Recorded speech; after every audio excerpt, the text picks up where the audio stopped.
makin deket, makin ragu buat maju kuliah atau enggak. Nah, kayaknya VT ini khusus saya buat untuk teman-teman yang ragu-ragu mau lanjut kuliah atau enggak dikarenakan keterbatasan biaya. Di VT sebelumnya, saya tuh udah pernah spill cerita sedikit tentang bagaimana kemudian saya bisa lanjut S1 dan S2 tanpa biaya alias full beasiswa. Jadi gini cerita lengkapnya. Pada saat saya SMA, saya tuh memang bercita-cita untuk kuliah di perguruan tinggi negeri di PTN.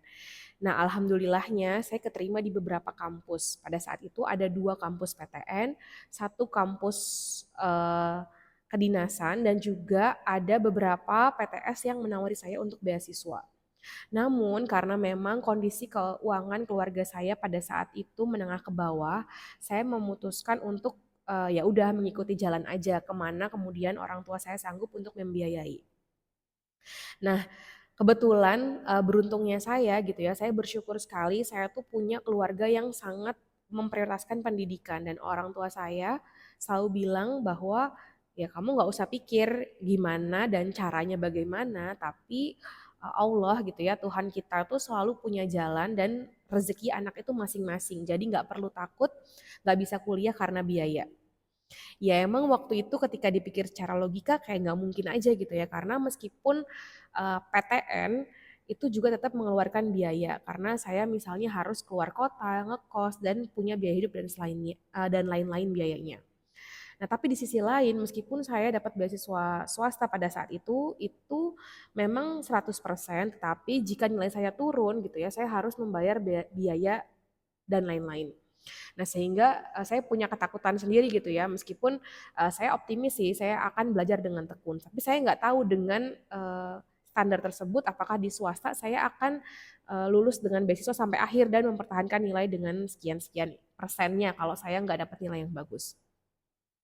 Akhirnya teman-teman setelah berdiskusi sama orang tua gitu ya, ya udahlah sepertinya yang paling memungkinkan adalah mengambil PTN yang pertama ini yang dekat dengan rumah saya. Jadi saya nggak harus keluar kota. Nah, tetapi pada saat itu ternyata hal yang di luar dugaan saya terjadi gitu ya. Saya asli dari Jawa Barat dan ternyata teman-teman saya di SMA itu sangat support saya untuk kuliah di luar Jawa Barat, jadi di Jawa Timur. Waktu itu saya ambil di Brawijaya Malang. Mereka ternyata tuh patungan karena waktu itu saya dapat UKT yang cukup tinggi ya, 6,8 juta, dan mereka tuh patungan untuk bisa membiayai UKT pertama saya. Nah, hal itu akhirnya membuat saya dan orang tua saya tersentuh gitu ya. Padahal saya waktu itu saya sudah apply juga bidik misi KIP untuk bisa ke Brawijaya, tapi nggak tembus waktu itu, tetap kena 6,8 juta. Nah, akhirnya galau nih mau ambil PTN yang satu kota dengan tempat tinggal saya aja atau di luar kota dengan resiko ya tadi mungkin biaya hidup dan lain-lain. Nah, tapi karena support dari teman-teman saya SMA itu, saya akhirnya berharap ya untuk bisa lanjut di Brawijaya Malang. Nah, dari situ akhirnya ya saya berdoa sama Allah, terus juga saya selalu berpositif thinking bahwa nanti ada jalannya. Dan ternyata saya sangat terkejut gitu ya bahwa ketika menghadap ke wakil dekan 2 pada saat itu namanya Pak Imron, itu saya ingat betul beliau mengatakan bahwa tidak ada anak yang tidak bisa kuliah karena biaya. Jadi deh di situ akhirnya dia bilang udah kamu masuk aja tapi ya udah nggak usah bayar karena memang nggak ada biaya saat itu. Dan ya alhamdulillah ternyata saya dimasukkan ke dalam kuota bidik misi dan akhirnya saya bisa menyelesaikan kuliah saya sampai selesai. Nah, poin penting dari cerita yang saya mau sampaikan di sini adalah barangkali gitu ya, logika manusia itu nggak bisa menjelaskan gimana caranya, dari mana dapat uangnya, tetapi selama kita selalu manifest hal-hal yang baik, berpikiran positif, ternyata Allah itu punya cara yang mungkin nggak terduga sama kita sebelumnya.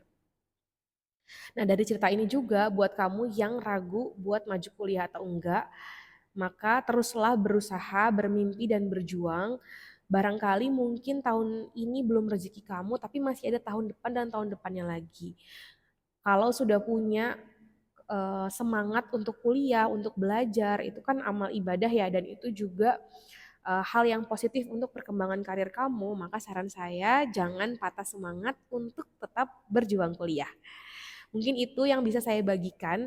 Nah, dalam perjalanannya ya memang pasti naik turun ya teman-teman, karena pada saat saya kuliah itu saya juga sambil bekerja, sambil mencari uang lebih dengan berwirausaha, jualan ini itu, tapi nggak ada masalah.